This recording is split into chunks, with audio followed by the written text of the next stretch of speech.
Good evening, I hope everyone's well today. Thank you for watching. I hadn't intended on making a second BBC video this week, but we've had some information come out about the people running the BBC resigning, so I'm making this video on the back of that.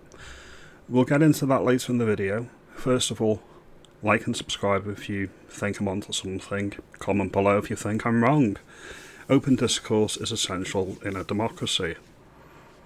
Back in 1936, when the BBC was founded, there may have been an argument for a public service broadcaster funded by the British taxpayer to be impartial, deliver the news, and actually be educational. There may have been an argument for that in yesteryear, 90 years ago, when the BBC was funded. Then we got ITV, I think it was in the 1960s, Channel 4 in the 1980s, Channel 5 in the 1990s, and a lot of people have cable or Sky TV, and now with streaming and Netflix and whatnot, many people don't even bother with terrestrial TV anymore. So the argument that the BBC can be impartial and deliver world-class coverage, it falls on deaf ears for me. The broadcasting arm of the BBC, I'm going to say that, broadcasting arm, commercial arm of the BBC when it sells the TV channels content overseas. Surely that's enough to produce everything that's needed. Surely the purely commercial enterprise of selling its content worldwide can fund its content. We don't need to pay for a license fee, especially when it's not impartial. These are my thoughts. Then you look at what happened during Brexit. You look at what happened during the Middle East conflict between Israel and Gaza. You look at what happened this week with the doctored edit of the Trump broadcast that he put out on January the 6th a few years ago. And we heard that last year before the general election. It's not very pleasant for the BBC at the moment. There's trust issues with the BBC going way back. Look at all the issues that they've had with presenters over the years. You've got conservative politicians now, and they're all coming out saying, well, the BBC is not fit for purpose, the BBC needs to be regulated, whether that's Cameron Badenoch or former Prime Minister Boris Johnson. They didn't do anything. They always do this. They didn't do anything when they were in power with the BBC. Why? Because broadly speaking, it helps the government. It's a propaganda piece for whatever government is in power. What they can do is they can big up stories that help the government's narrative, and they can downplay stories that do not fit the narrative the government is trying to sell. This is pretty apparent in what's happening in Scotland currently. They're not running anything SNP because they've got a Labour government. Two guesses who the majority of the people working for the BBC vote for. It's really not fit for purpose. So we get on to the story now, and this is the story. Trump goes to war with the fake news BBC. This came out recently. And that's how it started. How is it going? Tim Davie resigns as BBC Director General over Trump documentary edit. And we've got a bit more information here. The BBC Director General Tim Davie and new CEO Deborah Turness have resigned amid Telegraph explosive expose of systemic BBC bias. Good riddance.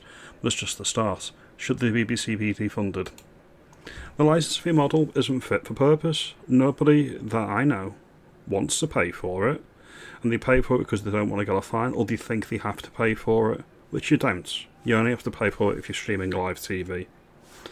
Then we get on to this particular post here that Trump put out earlier on today.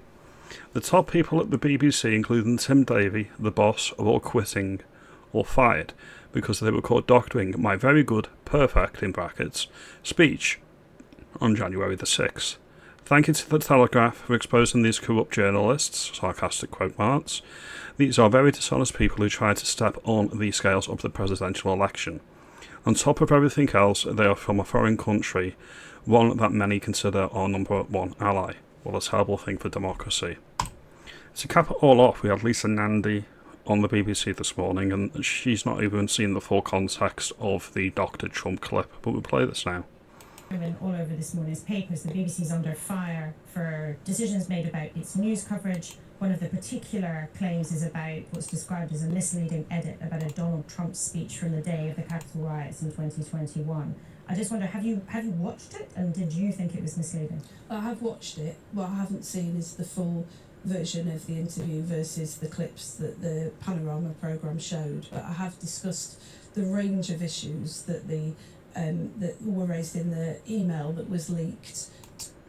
So the Culture Secretary has not even seen the full context of it. She's just taken it as read that there is an issue. The issue I've got is, even if you've got the top brass of the BBC going, that's not going to change anything. How many Prime Ministers the Tories have since 2010? You had Cameron, you had May, you had Johnson, you had Sunak, you had Truss. I think that's 5 Prime Ministers in just over a decade. Nothing ever changed. It's the culture and the actual... They're so biased at the BBC, they probably don't even see it as an issue. To them, impartial is having a token right-leaning person on Question Time and giving the right-leaning argument a fair airing in their view, because they've got one person on a 5-person panel full of shitlibs, and they think that one person on the right is balance. It isn't. And it's curated, as I've mentioned previously, based on the parliamentary arithmetic and not the actual percentage of vote that people gave in the election. That's the way that they work it. That's the implicit bias that you're working with the BBC. I do not watch it. I do not support it. I implore every single person that thinks the BBC is worth saving to just pop in your DVD or your Blu-ray Planet Earth, call it a night, and just leave it there. I'm not listening to their propaganda anymore, and I hope everybody on the channel does the same.